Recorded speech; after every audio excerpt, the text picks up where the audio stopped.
So here we are, right around the corner from the legendary Madison Square Garden. Renzo Gracie and his academy in Midtown Manhattan. I'm joined with him today. How you doing, Great sir? to be here with you guys. Oh, Thank man. you. Well, Thank we you. appreciate it. And one of the things I was always curious about is the first time I ever discovered you is UFC 1, the whole Brazilian invasion happened, and not too much later, you were in the World Combat Championship. Yes. That was my introduction to like really aggressive type of Brazilian Jiu-Jitsu. An angry Brazilian. An angry little Brazilian, yes. So what prompted you to come to the States? Actually, I came here to do some instructional tapes with my partner, Craig Cook, back then. That was 1993, and the tapes exploded. So then I got an offer to be fighting MMA, and World Combat was the first company they invite me over. So that's when I came to fight for the first time. But when I came to New York, I fell in love with the city, and I never thought I could live anywhere else but Brazil. When I came to New York, I say, here I could live, and then I moved here. Really? So that's that's surprising, figuring that the climate is so much different than Brazil. But you have to understand, the weather can never scare a Brazilian, because we carry a summer with an eternal summer in our hearts. So this is not a problem. To me, it's always summertime. Even when it was 18 degrees below zero, I'm still happy. So what made you move to New York as opposed to the cooler climates? It's what I saw in New York that I couldn't find anywhere else was such an array, such a mixture of cultures. Like you on 47, it's like you're in Israel. You are on 31, it's like you're in Korea. You go down to Little Italy, you have Little Brazil, you have the Muslim street here where they all pray for Allah, and to be here was like, this to me is the crossroads of the world, and I had access to everything, and I say, this is a place to live. Now, you were pretty much the pioneer of Brazilian Jiu-Jitsu all along the East Coast of the United States. What were some of the challenges that were presented to you being pretty much all alone out here? It's the reality, it's exactly like the song, Frank Sinatra's song. If you can make it here, you can make it anywhere. So the reality is, it was hard, it was tough. I rent out, on the beginning I rent hours in a Kung Fu place, and I had to clean the bathroom myself, cleanse the mats every day when I put the mats down, and clean it when I remove the mats so I could put back in the next day. So it wasn't easy, but it was a pleasure. And to know that I did and I built, it makes me feel much better about myself. Now, was it an issue in a culture change? Because back in Brazil, I mean, it's well documented. I mean, you're no stranger to fighting. Yeah. In fact, it's almost like you take pleasure in it. Yes. And reading some of the books about you, it's like you thrived in trying new things, not in a dojo, but in a street fight. I was very lucky to fight a lot. Mm-hmm. I got in a lot of fights on my lifetime, and it's funny. I can sit in a corner without doing nothing. For some reason, the fight follows me, and it ends up happening, And I always take that as a lesson. I'm able to learn from that, and I'm able to pass this to my students, to pass this to my family members, so I pass what I live to them, and that makes them better. It makes me better because I have the chance to analyze everything that happened and understand the situation. But now, was it an issue was there an issue dealing with the culture shock of you can't necessarily pick fights so easy? I mean, I guess you can if you're looking for them. But in New York, did you have to ring it in a little bit? Yes, I noticed that here people bark a lot without biting. It's different. And the only fight I had, my insurance had to give a big check, a fat check, to the guy that I beat up. So in reality, you have to hold yourself back. When I was doing community service, because of my fight, I had to do 10 days of community service. If you're caught stealing, you do only 1 day of community service. Oh wow! So that shows how everything is wrong. Sure. Yeah. So when you were first introduced to Jiu-Jitsu, is it one of those things you even remember your first lesson, or no? Having the name of Gracie, it's like trying to remember your first. In reality, I began playing at home with my father. I remember now, every time he played with me, he would put me on his back, put the hooks in, tell me to hold and shake and make me be solid there. So he was teaching me the good positions of jiu-jitsu in like playing. Just playing games. Yeah, so I probably begin at 2.5, 3 years old, and I do the same with my grandson now.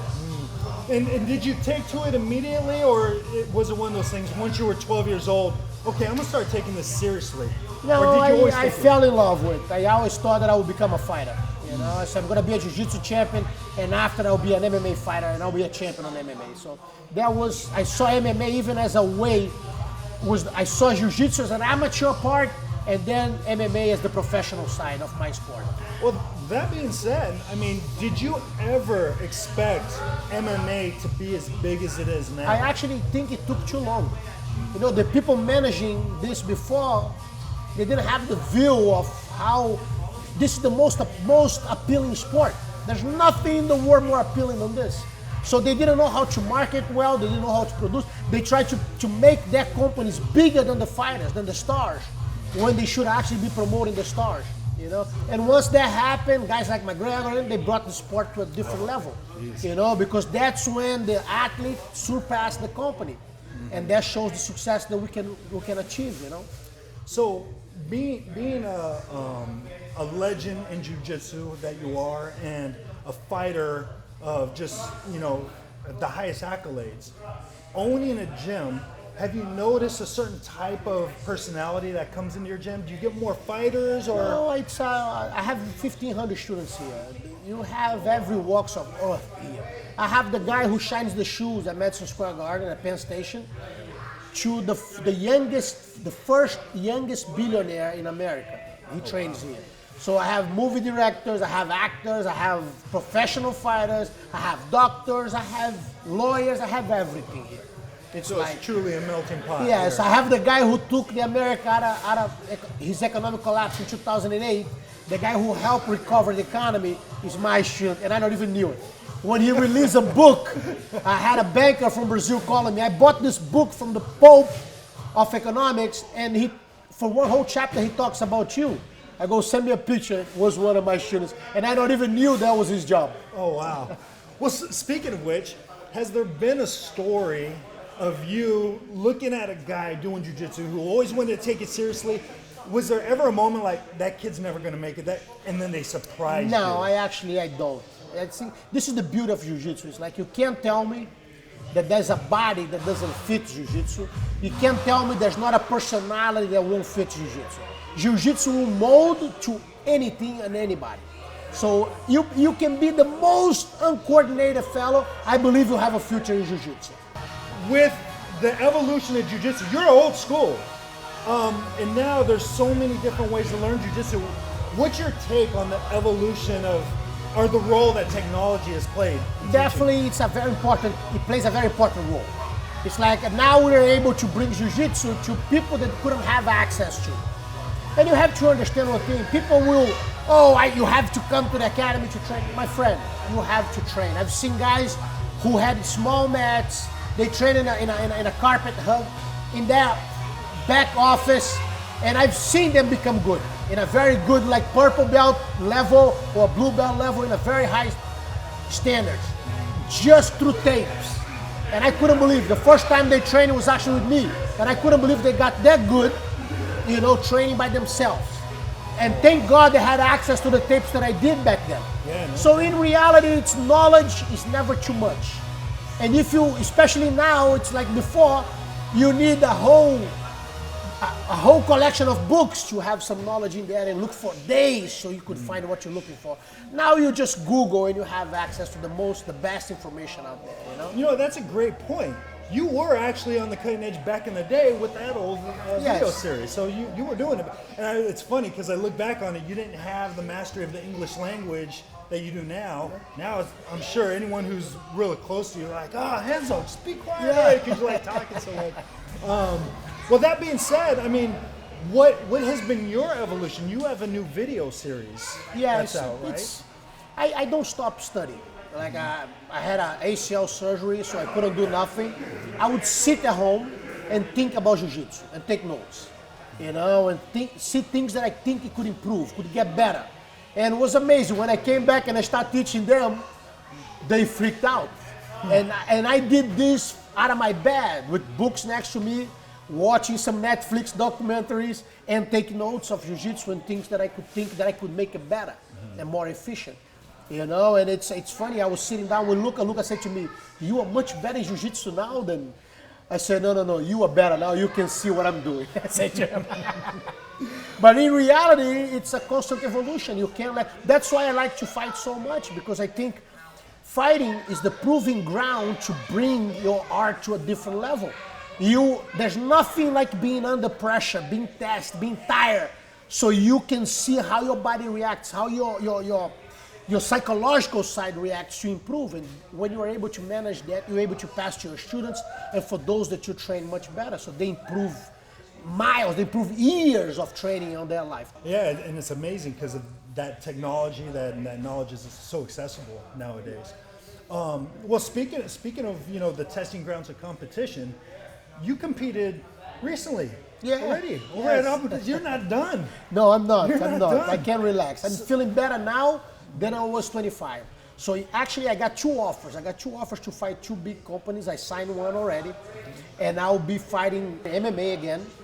And I just got a call from Abu Dhabi to do a gi match in Abu Dhabi 3 months from now, which I'm going to accept, proudly accept. I love Abu Dhabi, and I would love to fight there.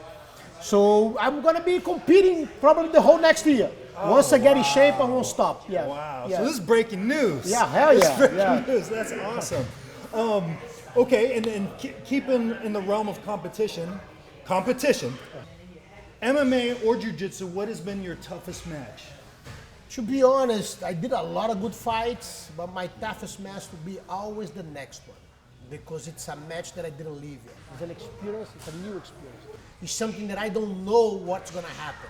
So that is always the toughest match. All the ones in the past, I can tell you how it was and how it went down, how everything went down. But the next one, my dear friend, the future belongs to God, and I can't wait to live it. Yeah, it seems like with you, it's your past matches is how much you enjoyed them. Yeah. That's it, the level of enjoyment. Speaking of anxiety and the unknown, how do you deal with that? To me, fighting is what I do. It doesn't make me anxious. It's like, to me, it's a knowledge time. It's time to learn. Do you believe in a healthy amount of fear that makes you work harder? You see, you have to fear only the unknown. What I fear, the only fear I have, is to disappoint those who love me, who admire me, who follow me. That I fear.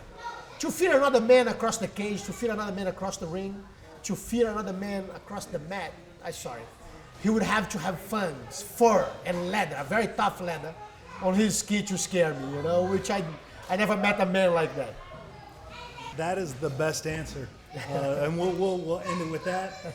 Mr. Renzo Gracie. Thank you. It's a pleasure to have you guys in the house. Man, it's an you honor. guys know there's an academy here.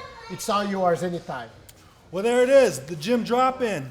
Bringing you Renzo Gracie, Jiu-Jitsu Magazine. Check out this interview. We'll post it. And, man, see you on the mats.